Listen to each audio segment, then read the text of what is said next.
Hello everyone, I hope you all are doing well and I wish you all the best कि आपकी stock market की journey अच्छी जाए, आप अच्छे पैसे कमा पाओ guys. And thank you so much for watching my YouTube channel videos. So guys, आज की वैसे बात करें तो फिन निफ्टी की एक्सपायरी थी। तो वैसे भी सारे इंडेक्सेस में इन जनरल मॉर्निंग में ही पहले आधे पौने घंटे में मूवमेंट आ गई थी। उसके बाद तो मतलब साइडवेज ही रहा, थोड़ा मोटा ऊपर नीचे हुआ बस, और लास्ट में थोड़ी सी करेक्शन वापस आई। आई होप आपने कुछ पैसे कमाए होंगे जो ट्रेडिंग करते हैं। एंड नया आईपीओ आने वाला है guys, C2C advance systems limited का।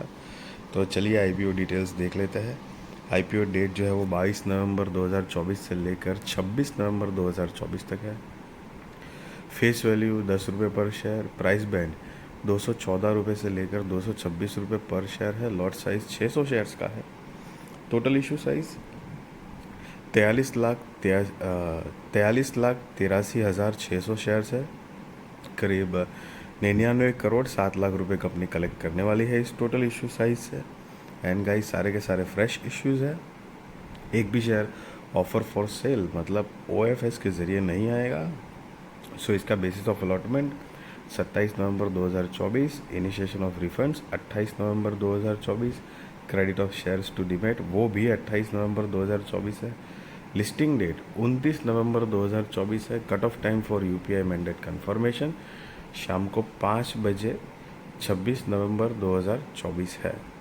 अब issue type book built issue IPO listing NSE SME पे गाइस होगी। सो ये एक स्मॉल एंड मीडियम एंटरप्राइजेस का IPO है। मेन बोर्ड IPO नहीं है गाइस, जिसकी share holding pre issue 1 crore 22 lakh 57 हज़ार 568। Share holding post issue 1 crore 66 lakh 41 हज़ार 168 है। So share holding post issue का ये जो फिगर है उसमें से शेयर होल्डिंग प्री इशू का फिगर अगर माइनस करते हैं, सो गाइस आपको फ्रेश इश्यूज़ के नंबर ऑफ़ शेयर्स मिलते हैं।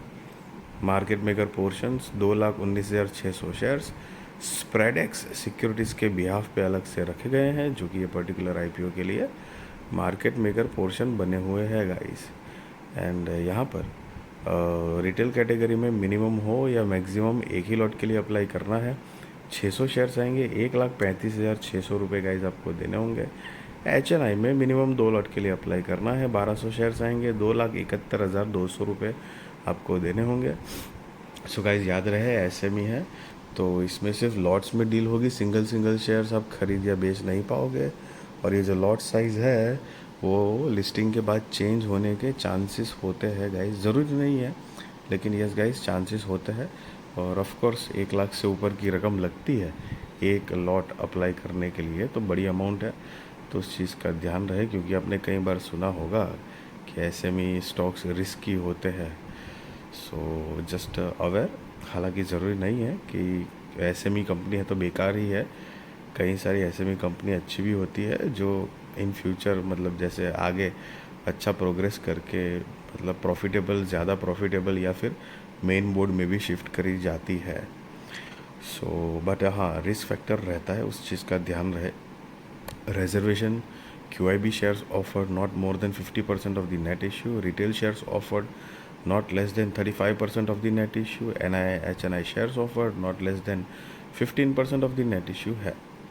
अब यहाँ पर गाइज अच्छी बात यह है कि एंकर इन्वेस्टर्स इन्वॉल्व है, लेकिन उससे पहले हम प्रमोटर्स देखते हैं तो कि C2C innovations private limited, PVR multimedia private limited, Lakshmi Chandra, Maya Chandra, Subramanya, Srinivasa, Narendra Lanka, Kuriyadatta, Ramesh and Murtaza Ali Sumar, जो कि कंपनी के प्रमोटर्स हैं। इनकी शेयर होल्डिंग प्री इशू 56.52% है। और अब एंकर इन्वेस्टर्स की अगर बात करें तो उनकी बीड डेट जो है वो 21 नवंबर 2024 है। शेयर्स जो ऑफ़र करे गए हैं वो 12,49,200। उनका size in portion 28 crore 23 lakh रुपए है। Anchor lock in period end date for 50% shares 30 days 27 December 2024। Lock in period end date for remaining shares 90 days 25 फरवरी 2025 है। सो गाइस बेसिकली ये जो दो अलग अलग डेट दी गई हैं वो ऐसा है कि कंपनी के साथ एंकर इन्वेस्टर्स की कुछ जो भी टर्म्स एंड कंडीशंस होगी, तो ऐसा होता है कि लिस्टिंग के 30 दिन तक ये अपना एक भी माल बेच नहीं सकते हैं। 30 दिन के बाद अगर चाहे तो 50% का हिस्सा बेच सकते हैं और बचा हुआ 50% का हिस्सा जो है वो 90 डेज़ के बाद ही बेच सकते हैं। सो उसकी अलग अलग डेट दी गई है। हालांकि एंकर इन्वेस्टर्स होते हैं तो पॉजिटिव ज़रूर माना जाता है, बिकॉज वो बड़ा पैसा डालते हैं, तो मतलब चांसेस होते हैं गाइस कि ग्रे मार्केट प्रीमियम बढ़ने के, ज़रूरी वो भी नहीं है, बट हाँ एक पुश बूस्टअप थोड़ा सा मिल जाता है।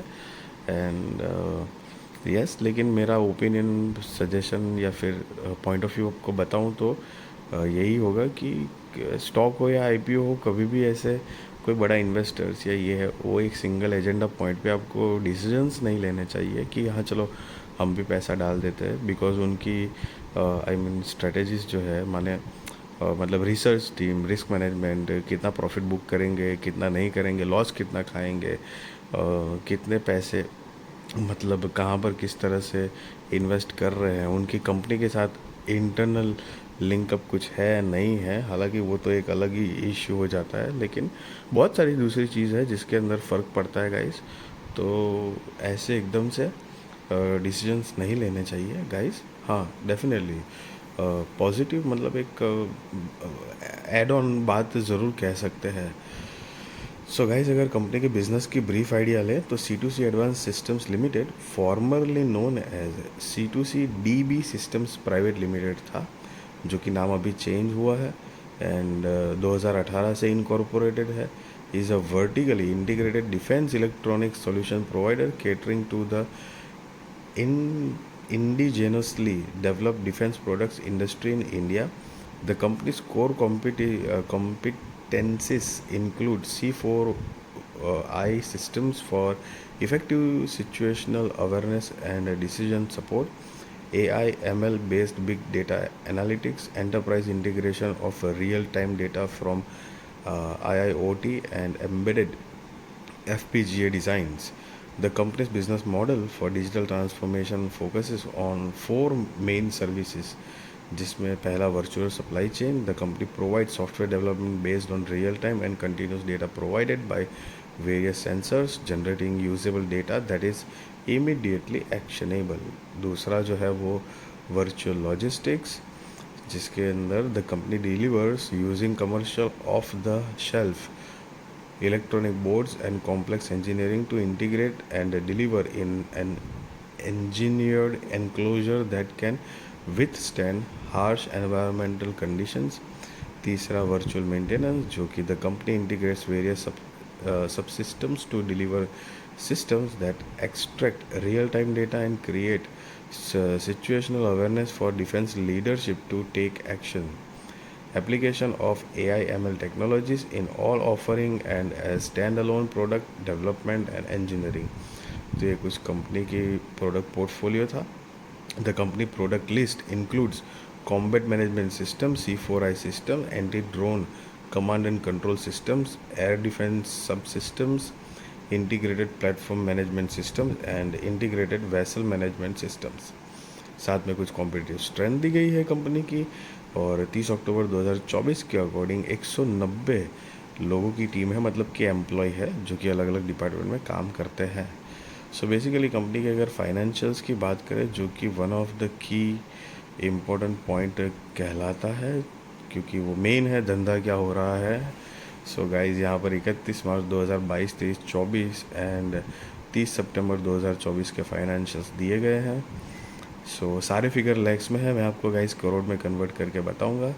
सो असेट जो है वो 31 मार्च 2022 के अकॉर्डिंग 9 करोड़ 3 लाख रुपए के आसपास थी, जो कि 31 मार्च 2024 में 85 करोड़ 83 लाख रुपए के आसपास हुई है. गाइस, ये जो सितंबर 2024 वाला हम इसलिए नहीं देख रहे हैं क्योंकि वो फुल ईयर का नहीं है, हाफ ईयर का है. सो फुल ईयर के हिसाब से कंपेयर करते हैं कि actually year on year basis का क्या प्रोग्रेस हुआ है. सो रेवेन्यू 34 लाख से बढ़कर 41 करोड़ 29 लाख रुपए के आसपास. प्रॉफिट आफ्टर टैक्स -2.38 करोड़ था, जो कि 12.27 CR में चेंज हुआ है. नेटवर्थ 1 करोड़ 36 लाख के आसपास नेगेटिव, जो प्लस हुआ है 76 करोड़ 45 लाख रुपए के आसपास. And reserve and surplus 68 crore 64 lakh रुपए के आसपास है. टोटल बोरोइंग्स जो है वो 5 करोड़ 54 लाख थी, जो कि अभी मार्च 2024 की क्या है नहीं है, लेकिन रिसेंट में 13 करोड़ 29 लाख रुपए के आसपास हुई है। सी गाइज, यहाँ पर एक अच्छी बात यह है कि कंपनी का जो प्रॉफिट नेटवर्क जो है वो नेगेटिव, मतलब लॉस में थी कंपनी, जो प्रॉफिट में तब्दील हुई है।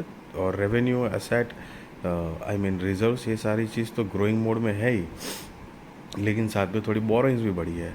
और आप नीचे देख सकते हो अमाउंट इन लैक्स लिखा हुआ है। तो ये जो थोड़ी मोड़ी फ्लक्चुएशंस आपको दिख रही है, वो मतलब जब कंपनी छोटी होती है ना, तो ये सारी चीज़ें होती है, क्योंकि कंटिन्यूस कंसिस्टेंट बिजनेस मिलना बहुत ज़रूरी होता है। तो वो जिस तरह से उनके क्लाइंटल बेस बढ़ते जाते हैं तो मिलता है, अगर रुक जाते हैं तो बिजनेस भी उसी तरह रुक जाता है गाइस। सो इस चीज़ का ध्यान रहे। साथ में कंपनी का मार्केट कैप 376 करोड़ रुपए के आसपास का है। Debt to equity 0.15, RONW 11.29, PBV मतलब price to book value 3.62, PAT margin 22.51 है। EPS pre IPO 10.02, post IPO 11.69, PX pre IPO 22.56, post IPO 19.33। और ये जो नोट है वो EPS pre IPO and post IPO कैसे कैलकुलेट किया है उसके बारे में गाइस बताया गया है यहाँ पर।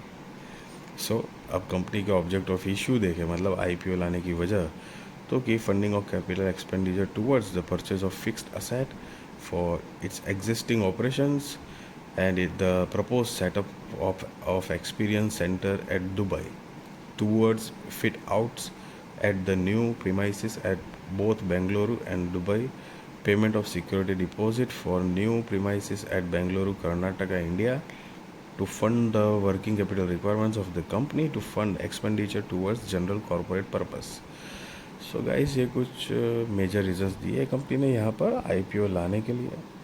So just be responsible trader, be responsible investor, value your money guys. I really wish you all the best. आपकी स्टॉक मार्केट की जर्नी अच्छी जाए, आप अच्छे पैसे कमा पाओ गाइस। एंड यस, कोई भी बाय और सेल रिकमेंडेशन नहीं दे रहा हूँ, ना ही मैं आपको ये बता रहा हूँ कि आप IPO में अप्लाई करो या ना करो। That is depend on your risk research, financial advisor को पूछ कर करना। बट यह वीडियो अच्छी लगी तो ज़रूर लाइक शेयर सब्सक्राइब करिए। आपके सारे कॉन्टैक्ट के साथ भी मेरे वीडियो चैनल शेयर करिए, ताकि उनकी भी स्टॉक मार्केट की जर्नी और भी ज़्यादा कॉन्फिडेंस, सक्सेसफुल और अवेयर हो पाएगा। Thank you so much for watching this video.